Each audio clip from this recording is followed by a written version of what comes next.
Welcome back to Trash Panda Off-Road. Today we start the 2.0 swap from that 99 tracker into this 94 tracker that already has a 2-liter in it, but it's broken.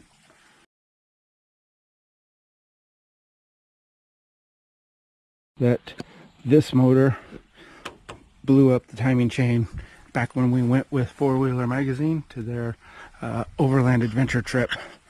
I did not do anything to it except replace the timing chain, and since I've done that, the lifters or something in there is knocking like crazy. And we drove it like that for a while, but we're getting ready to hopefully go run the Rubicon. So in order to do that, we need to make this adjustment. So I went out and I picked up this 99. Has no reverse, but yet it still has reverse. But anyways, I was told it had no reverse. I do get it to back up. It just has very weak reverse. So I'm going to take that motor out of this rig, put it into that rig, and then I'm going to take that motor and put it back into this rig, because even if it knocks and bangs and stuff like that, if I can get this to get into 4-wheel drive, which I can't yet, I'm going to race this at Tough Trucks. Then we'll get rid of it after that. So the plan is to put this motor into that rig and that motor into this rig. Didn't get as far as I would have liked in the last couple hours, but we got the radiator out, power steering off to the side, started draining the well, obviously we drained the coolant in the automatic transmission.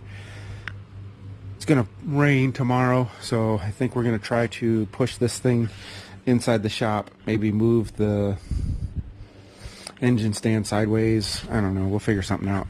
Put up a canopy, I don't know.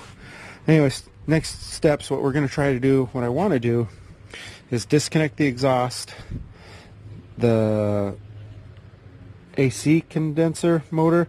Last time I undid one of those, apparently they're pressurized. There was freezing, coolant, whatever, everywhere. Got me in the face, sucked.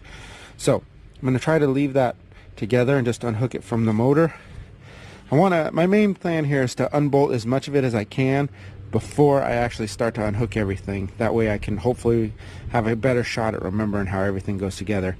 I've taken a lot of pictures and stuff, but just to keep it all fresh in my memory, that's my plan. Because I also, once I get this motor apart, because this one's an automatic, I still have to change the flywheel and reinstall the clutch and stuff like that off of this motor here. And I think the manifolds are different between the automatic and the 5-speed, so I think I have to change out all this section here. It has to go to that block. We'll figure it out. Starting to rain out there, so I had to push this rig in here, front half at least, into the shop. Tilt that, get it out of the way. I've already removed the exhaust manifold, the 2 bolts for the transmission, and the air conditioner. So now we'll move over here to this side and we'll do the same thing the best we can. This obviously is a crowded side, but we'll take out the 2 transmission bolts, start unhooking the wiring, and who knows, we may get this thing out of here tonight. This is where we're going to stop for the night. We've got all the transmission undone, motor mounts unhooked, all the wiring, fuel rail, all that good stuff. We are basically unhooked except for still connected to the transmission by the torque converter. I've pulled motors out before being still connected to the torque converter, but I'm not sure if I'm going to be able to do that this time or not. Tomorrow I'm going to get under there and see what it looks like in there in terms of being able to spin it and unhook it. I'm also going to try to just take these motor mounts here off. That way I have a little more mobility of going up and down, maybe put a jack underneath that thing. I don't know, I got a couple different ideas because I've pulled motors before with the torque converter still connected to the motor. That's what I was hoping to do this time. I don't know if we'll be able to do it or not. My GoPro's being derpy, so there may be some gaps in this video.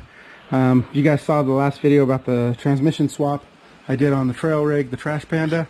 There were sections of that video that didn't show up. But anyways, I got the transmission out. I got the motor out, left the transmission down there, left the torque converter in. I had an issue with the flex plate spacer. Got a little hung up. And then this piece here bolts to the transmission. On the manual, this is where your cables are for your shifter, or for your clutch cable. So that's what that is. Now I got to strip all this stuff off because this is an automatic. Yes, this is an automatic manifold, so it's a little different. And I got to switch it around, clean this thing up, try to see where I can figure out where this oil leak was at on it, and get it installed into the other rig. Glad I pulled this motor out with this thing attached because I'm having a heck of a time getting the last one out. Could be because of the weight on it, I don't know. But we took off the brackets, all the stuff we weren't going to use, motor mounts, air conditioning mount, that kind of stuff. And once we get that off, we'll set it over on that stand, and then we will maneuver these two around and put the Overland build in here so we can start with that motor. Got the Overland Tracker into position, use that winch to pull it back. I'm gonna have to remove some of this line. That's 100 feet, it's too much. Maybe cut off about 30 feet of it, maybe 40 feet of it, so it's a way smaller. Anyways, still having trouble with that stupid bolt on the torque converter, but it's 6 o'clock, and so going in for the night. Replacement 2 liters out. All the mounts and everything have been stripped off of it. Air conditioner. This bracket here I'm going to not use because it makes a lot more noise than the other side. Going to use this alternator and we'll see what happens. I'll carry that one as a spare. Started to take this one apart. Going to do the same process. Radiators out, everything in the front. On this side we're going to take out, and then we'll slowly work our way around. Got clutch cables and stuff like that in the way. 2 things though I wanted to show you guys. People ask me a lot once I've done this swap how I mounted the radiator, and you can see right here, right there, I took those radiator mounts out and kept them off of the side arms on the 94. I cut them right off the side arms and welded them to that cross beam right there. And I did that on both sides, and that's how I mounted the radiator where it sat.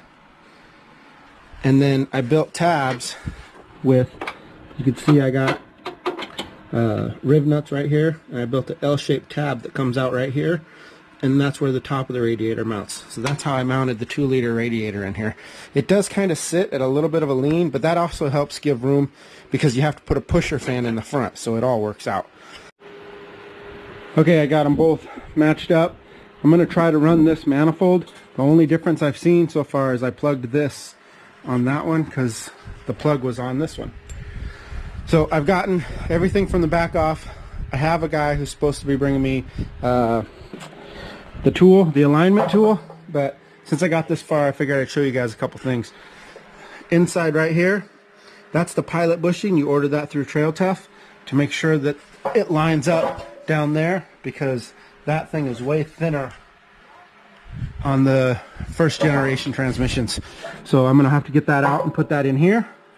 And then this is the flywheel you get from Trail Tough. It's been machined so the holes line up so as that it will fit onto that motor. So quick round of musical engine hoists. That one's down there on that tire. That one's up here ready to put some stuff onto the back end. And then I realize I forgot to take the pilot bushing out. So now I get to go down there on the ground and try to get that thing out so that I can get it in that hole. Got the serpentine belt back on. This thing's a pain in the butt if you don't know what you're doing. So I'm going to show you real quick. The way this thing works, this one here is the tensioner. So you put your ratchet on there and just go to the tighten side and you push down and that moves it. That's the easy way to do it. This sensor here on the block that I took from, there was another threaded hole right here. It's not on this one, so I put it right here. It doesn't seem to be to anything. I'm not sure what this sensor goes to, but it looks exactly, that hole right here looked exactly like the other hole, so I don't know. We're going to put it there and hope for the best. The other thing I had a little issue with was the previous owner had really crammed a bolt in here that wasn't quite right, so the threads were messed up. but I got the new, because I broke the old one of these temperature sensors yesterday getting it out, but the new one was a little longer, so I was able to get it to go in there and actually catch some threads. But I put a little RTV around there. I don't know if it's going to make a difference or not because it's going to be pressurized, but we'll hope for the best on that as well. Other than that, everything's in. My man Noah came through with the guide tool. He's got Suzuki, really nice Suzuki. He's also brothers related to Voodoo Tracker Off-Road. If you guys want to check out that channel, it's got a lot of cool content on it as well. Got like 5 videos now, but he's getting there. But it's all cool. It's worth watching. So we're going to go ahead and pick this thing up and try to get it in there. Got the replacement motor back in. Motor mounts. It's back sitting under its own power. Now it's just a matter of hooking all the wiring back up, putting the exhaust back in on this side. Probably going to turn the key before I do radiator and cooling and all that, just to make sure that I have it right. We are just about ready to turn the key. Everything's all in. I have to make the shield. I'm going to modify it because it hits right here down there on the steering, and I have to modify something for the throttle. This was the throttle that was used on the old one. I built this bracket. I don't know that it's going to work because the holes are different on this other manifold.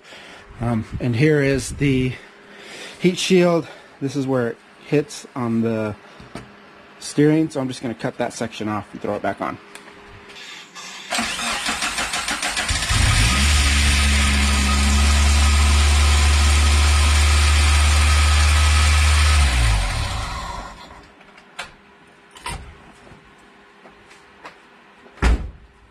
Alright, well it started. Now we'll finish putting it together, and I think that rattling is this.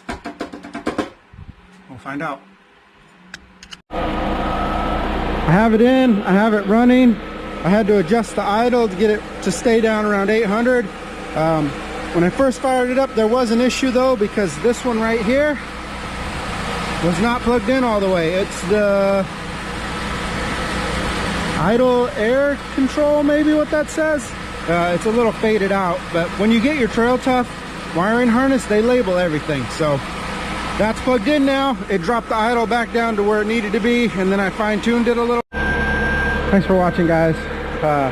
Still a lot of things I need to tie up on this thing. I am going to do a timing chain.